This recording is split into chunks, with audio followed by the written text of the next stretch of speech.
Daughters of the Sun.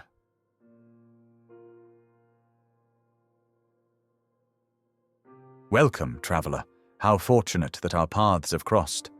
I have wandered far, across lands where the sea meets the sky, and through cities where the past lingers in stone and song. I have heard many stories, but this one is my own. It takes place in the mountains of the Basque Country, where the land rises wild and steep, untouched by time. Here, between the valleys and peaks where the wind carries voices older than memory, I sought a tale not yet written. I thought I could claim it. I thought I could make it mine. But some stories do not belong to the hands that try to hold them.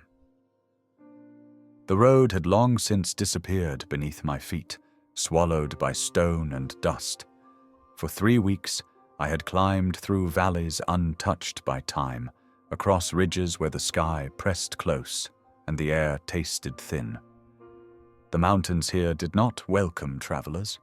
They loomed, silent and unmoving, as if watching me with the patience of things older than man. Like and subscribe. I had followed the murmurs of a tale, one that had no beginning, no end, only echoes carried by those who had never seen it, but swore it was true. The Daughters of the Sun, spirits of light, appearing only when the world shifted between one state and the next. The first breath of morning, the last sigh of evening. Some said they had been here since the world was young, that their voices were the first songs ever heard. Others claimed they were fading, slipping away like embers on the wind. I had come to find them, and I had come to capture them. A story once written could never be lost. It could outlast stone, outlast kingdoms, outlast even memory.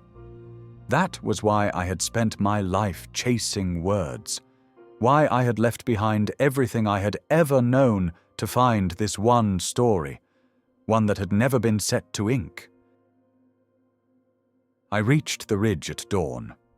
The sky was a deep blue, untouched by light, the kind of color that existed only in the moments before the sun arrived. And then, as if the world had drawn in a breath, the light came. And she was there. She stood at the edge of the ridge, where the first gold spilled across the earth. Her hair, luminous and weightless, caught the light and became part of it. She was not flesh, not entirely. She flickered, shifting with the morning, like something seen through half-closed eyes. I barely breathed. You have come far, she said. Her voice was not a sound, not exactly. It settled beneath my skin, in the places where words were felt rather than heard. I stepped forward, my heart hammering. You are one of them, one of the Daughters of the Sun. She returned a small smile. I am the first light, the warmth that wakes the world. I fumbled for the leather-bound book at my side, my fingers smudged with old ink. I have searched for you for so long, I said. I wish to know your story. Her gaze, deep and knowing, met mine. Stories are not possessions. They are moments, fleeting as light. I can try, I spoke. I dipped my quill into ink, my hand shaking. She told her story, and I wrote.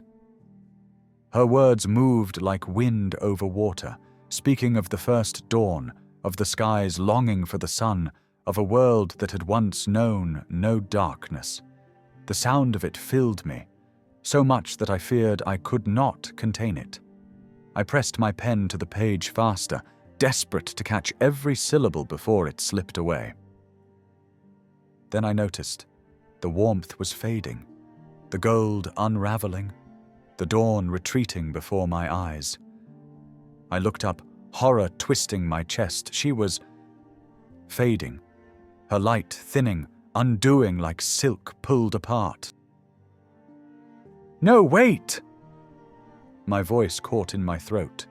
She met my gaze, and for a fleeting moment, there was something almost like sorrow in her face.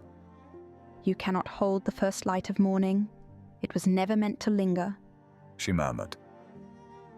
And with the rising sun, the dawn claimed her, and she faded into the morning's first breath. I stood on the ridge, alone in the golden light. The book was still in my hands, my ink still drying. But when I looked down, the words felt hollow, like a vessel with no water, shaped for something it no longer held. They sat upon the page, neat and precise, yet empty, stripped of the life that had made them real. The sound of her voice had been music, and I had pressed it into silence, leaving only the form of something that could no longer be heard. I closed the book, my heart vacant. I had failed. I should have left the mountain, but I didn't. That night, as the sun began its slow descent, I climbed higher. There was no reason for it, only the wanting in my chest, the feeling that I had missed something just beyond my reach. The light faded, deepening into fire and gold. The world was quieter here, waiting. From the mountaintop, the land stretched endlessly below, a vast expanse of rolling valleys and shadowed cliffs. Rivers caught the last light, winding like threads of molten copper through the darkening earth. The sky burned at the edges, a final defiance before surrendering to night. The air was thinner here, untouched, as if even time moved slower in this place. And just as the sun dipped below the distant peaks, painting the horizon in embers, she appeared. She stood upon the ridge, where the last light of the sun stretched thin over stone. Her hair, deep as dying cinders, caught the glow and smouldered like the final breath of a fading fire. She did not shine like her sister. She lingered, quiet and steady, like the hush before the world gave itself to night. I felt as if I'd known her for an age. "You are Dusk," I uttered. She turned to meet me, and with a graceful nod, she spoke. You have stayed longer than most. I tightened my grip on my book, the leather worn beneath my fingers. "I came here searching for a story," I said, the words dull in my mouth. "But now, I fear I have lost its meaning." She held my gaze, unblinking. Do you still seek to capture it? I parted my lips to answer, but hesitation caught me. Once the answer had been simple.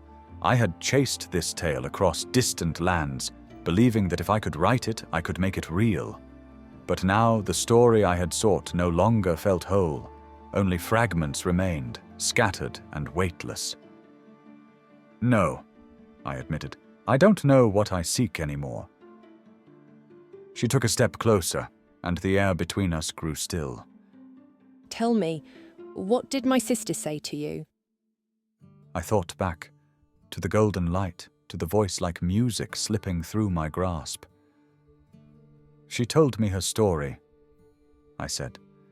"I tried to write it, but as soon as I did, she disappeared."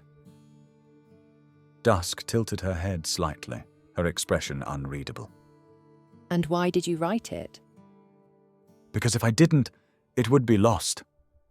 The answer came quickly, involuntary. A silence stretched between us.